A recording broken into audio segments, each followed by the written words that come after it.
The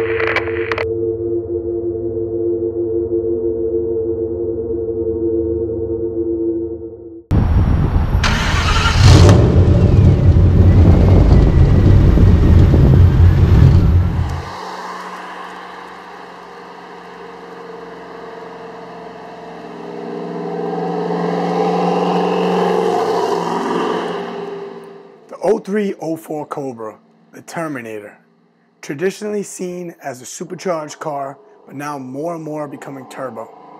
So which setup is best? So I've driven this car with 3 different setups on it now. I've driven it with the ported Eaton.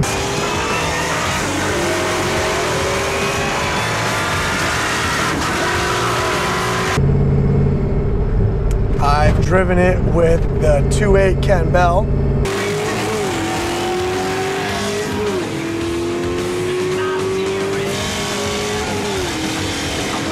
After driving both those setups, my favorite is definitely the car one.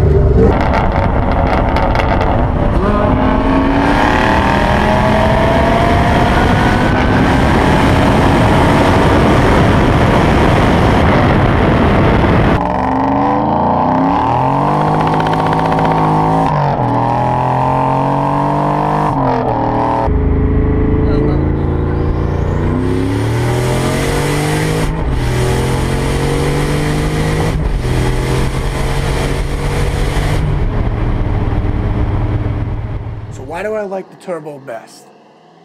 Superchargers are good, especially for that initial torque spike to really get the car off the line, but unfortunately superchargers also create a lot of heat. Now you may say turbos, hey, turbos create a lot of heat as well, but turbos can be cooled off a lot easier than superchargers, especially on this car when the intercooler is located in the middle of the block, the hottest spot on the car. So the first change to this car was the addition of a Steigermeyer ported blower. That's basically taking the stock blower off the car, sending it to Steigermeyer, and they would send you back your blower, poured it out, a little bigger, a little better airflow, a little more power out of it. Now this setup was great initially. It was great back in the day when 500 horsepower was so fast. It was inexpensive, it was very simple, it was basically port the blower, add the pulley, you're at right around 500 to the tire. While the Steigermeyer was good for 500 horse, to make it past that threshold, you had to bring in the twin screw blowers, bringing in the 2.8 KENNE. Now the KENNE made a huge increase in horsepower when compared to the Steigermeyer, but when compared to the turbo, this was actually the slowest setup the car saw, as well as the most amount of boost that the car saw. Don't believe me? Let me show you. Let's take a look at the dyno graph. The car was making 650 horsepower to the tire and 578 foot-pounds of torque. Now this was done at 20 pounds of boost. But let's look at the graph. It was making 650 horsepower at the very end of the gear. At the beginning of the power band, around 4,500 RPM, this car was almost making less than 500 horsepower. And at 20 pounds of boost, it was creating a lot of heat. After detonating motor number 5, the owner made the decision to switch from supercharger to a turbo. The goal he had in mind was to make the same or more power with less boost and less strain on the motor. So this is the dyno from the way the car currently sits. It's a 74mm turbo running 15.5 pounds of boost, which creates 649 wheel horsepower, 624 foot-pounds of torque. Now, this setup is a full second faster, 60 to 130, than the previous KENNE setup. And it achieves this with 4.5 less pounds of boost.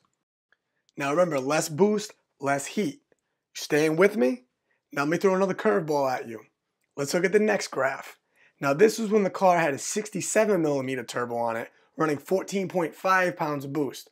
Car made 611 horse to the tire, 656 foot-pounds of torque. And guess what? This was the fastest setup that was ever put on this car. Don't believe me? I can prove it to you with the V-Box. But let me explain this graph.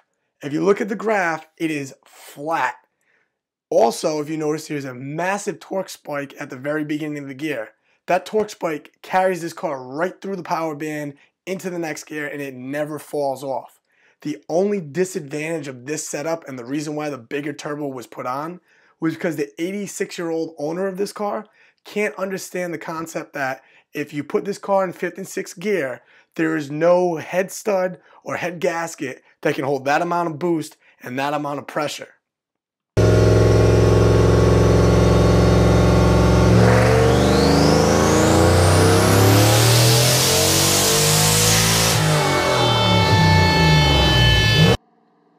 No, it's not a diesel, but yes, that was a plume of black smoke that came out of the side of it.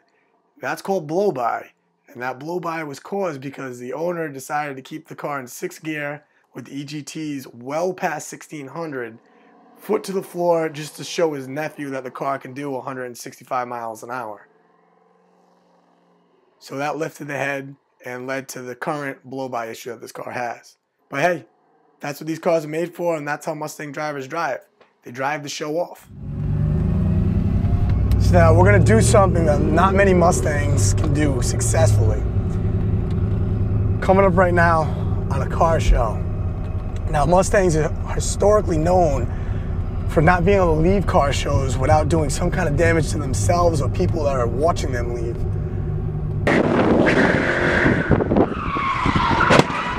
Oh,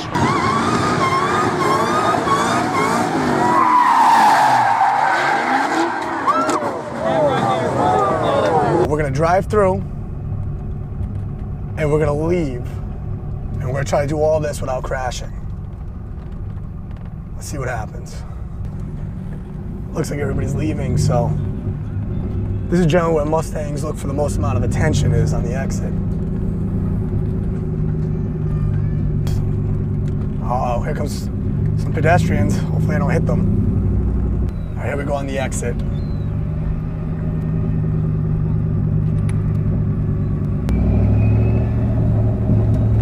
Some people are looking. These guys are looking for me to do something.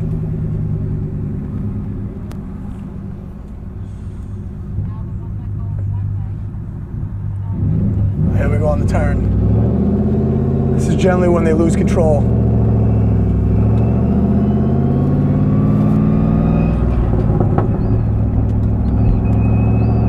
Second gear. Huh. That wasn't so bad. I don't see what's so difficult in that. I mean, it's just normal driving.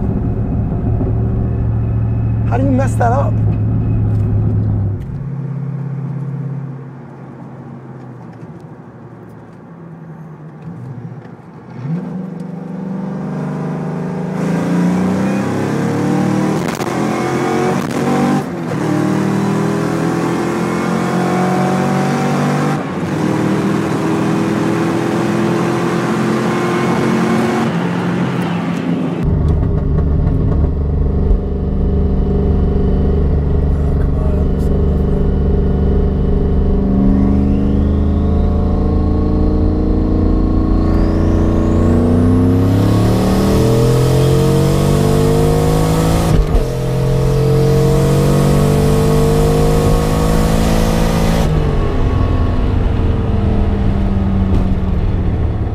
Conclusion, the turbo was the fastest setup that this car saw, also with the least amount of boost. The idea for this setup was to be fast from 60 to 130, and for that, the turbo was hands down the better application.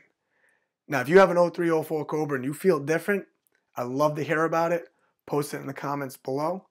And as always, thanks for watching, and keep your eye out for the next review. Thank you.